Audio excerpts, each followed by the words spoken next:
Good morning, peeps. Welcome to another vlog. So you saw me doing a little bit of cleaning up in there because we have a water closet that's coming in that's going to be installed later on in this video today. After that, I think there's a leaky toilet that we have to repair, but who knows what the day's gonna throw at us. So peeps, let's get to work. Let's have some fun. Oh, and by the way, peeps, you know what to do, baby. Let's go do some delicious plumbing.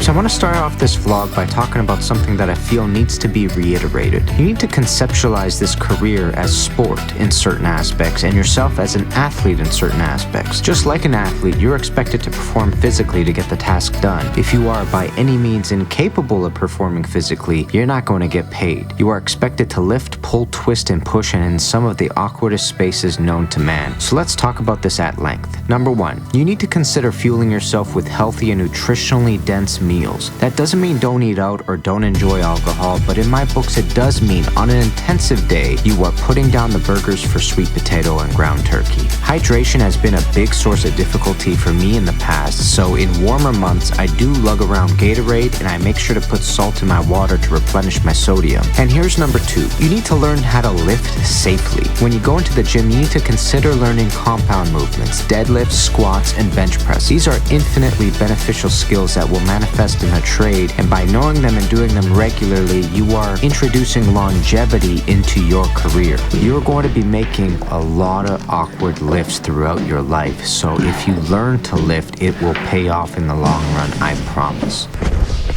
I shouldn't have done legs today. Another thing you got to consider is grip strength is going to come in handy, pardon the pun, and whatever your body cannot do, you need to find an appropriate tool to help you get the job done, which includes dollies and tripods, etc. I need to stress all of this because injury is a very fast way to be in financial strife, and when you have people that depend on you financially, life can get very worrisome very quickly.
And just like that, we are done. A water closet. That water closet was actually quite a smooth installation. Aside from all those steps you saw me having to go up and go down, I had to take the first water closet down those steps. I had to take the second water closet up those steps. So it was a little bit of a cardio workout. And worst part about it is I did legs today, so I'm a little bit sore. I ain't gonna lie. We are heading out to another job site. We got a couple of valves. Let's go do some more delicious plumbing.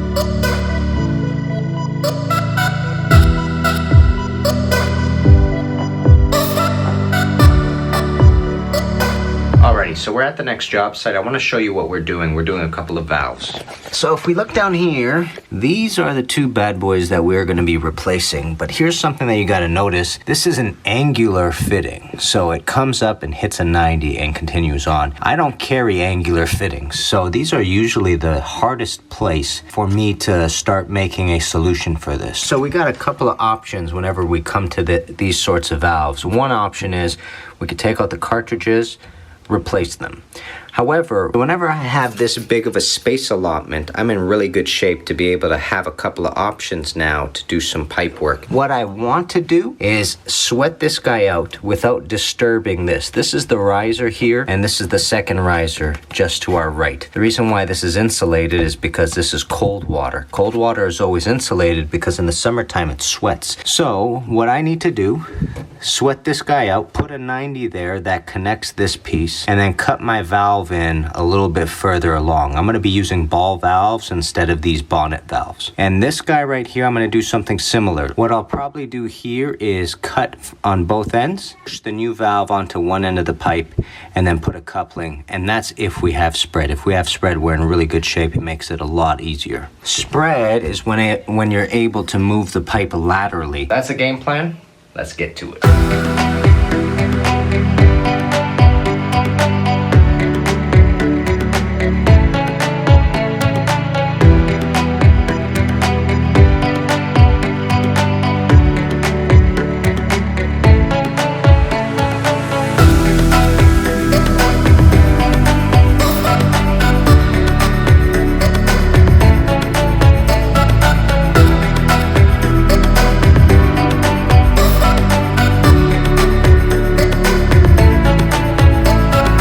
I just want to show you something that I typically do that I want to kind of just share. Sometimes what you'll see me do is actually cut a small portion. I'll make two incisions. I'll cut one here and I'll cut one here and take out a small piece of pipe. The reason why I take out that small piece of pipe is because what I want to do is when I start sweating this out, I want to rotate it. And upon rotating it, if this is at its full length, a lot of times on the upwards it'll either get caught or on the downwards it'll either get caught, and it'll make it an awkward situation. So by cutting this incision, I'm going to have a smooth upwards and a smooth downwards so that upon sweating it out, it should just yank out faster rather than being caught up. There's a lot of anxiety around putting your flame on. When you have your flame on and you have an active flame, you are constantly aware of the other variables involved. You can start lighting up the insulation over there. You have a bunch of drywall here that can light up. So you're doing everything in your power to get this off as quickly as possible. So I found in my past, cutting a small little piece out makes it way smoother. I could have even cut it right up to the fitting if I wanted to make it as easy as possible. What my dad would have done, for example, is if he had his Hackzall here,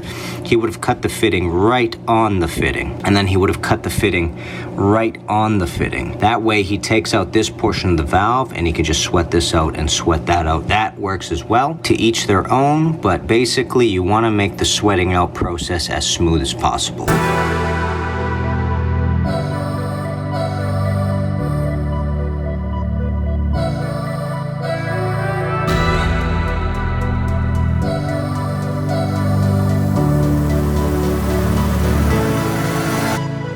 Alright, so we're all sweated out here. As you already saw, even with the space allotment, even though we ended up doing this incision, sometimes sweating out is a difficult process. Sometimes what we got to talk about is plumbers end up compressing the pipe. What they do is squeeze the fitting a little bit and rotate it so that the pipe doesn't dislodge easily. So whenever you're sweating out a fitting like that, it also causes problems. But overall, got it done. We're going to clean here, here, here, and here. Get a couple of couplings and also a 90 and a bit of pipe and start assembling. Let's go.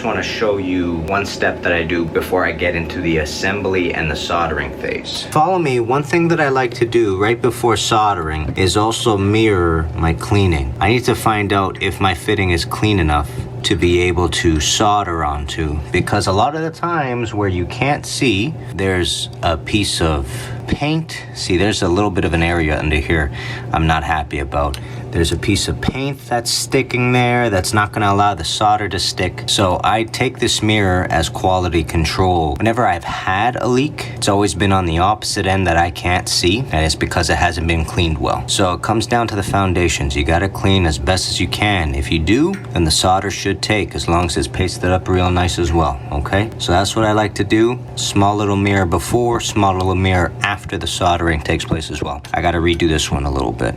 Everything else looks pretty good though. All right, let's go.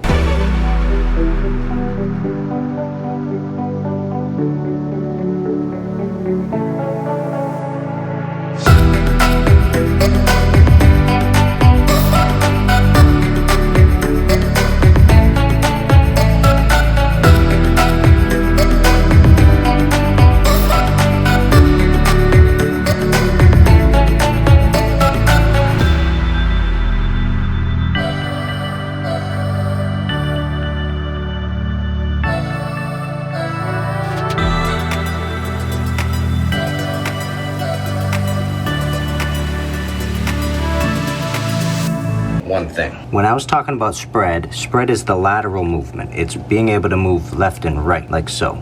You see how this riser can move a little bit to the left and right? If this spread never existed, you have to cut a piece the exact length as this, and then you need two slip couplings, a coupling that comes all the way here, and a coupling that comes all the way here, and upon having it there, you can slip it in. You could also do it on one side. You put a fitting in, you have one slip coupling here. The slip coupling will go entirely over this piece. You fit a piece that's exactly this length, and then the slip coupling will move back and cover this piece. Without that lateral spread, life gets very difficult whenever you're assembling copper. Especially copper is a very unforgiving material, so that's something you got to keep in mind. You're always trying to figure out if you have enough spread. The only thing I worry about this is that there's a trickle of water still coming, which I'm not cool with. Let me see. A little bit of water came out. Should help. I'm gonna solder this one first. We'll do the assembly after.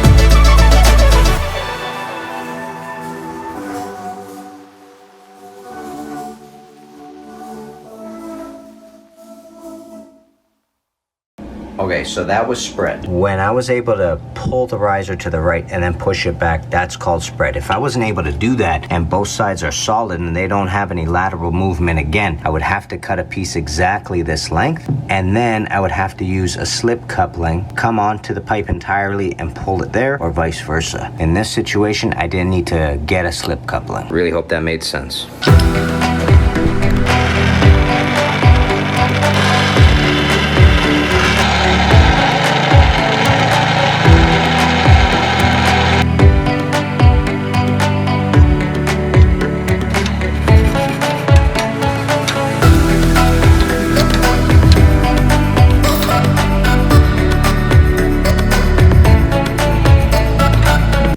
Alrighty, back in the truck. So I was able to get you to see what spread is. I've been talking about spread for a very long time, but I never felt like I comfortably explained the concept of being able to shift the pipe. I was able to show you on the job site. Like I was saying, copper is a very unforgiving material, and if you don't have spread in a lot of circumstances, it makes a really sticky situation out of things. And just like that, after a couple of valves and a water closet, we are done a whole day of plumbing. Peeps, thanks for watching. Do me a favor, if you haven't already, hit that subscribe button down below, and and that bell notification so you know exactly when we're getting videos. Smash that thumbs up button, share with friends, and I'll see you plumbers very soon. Kenny Molotov, guys. Peace, baby.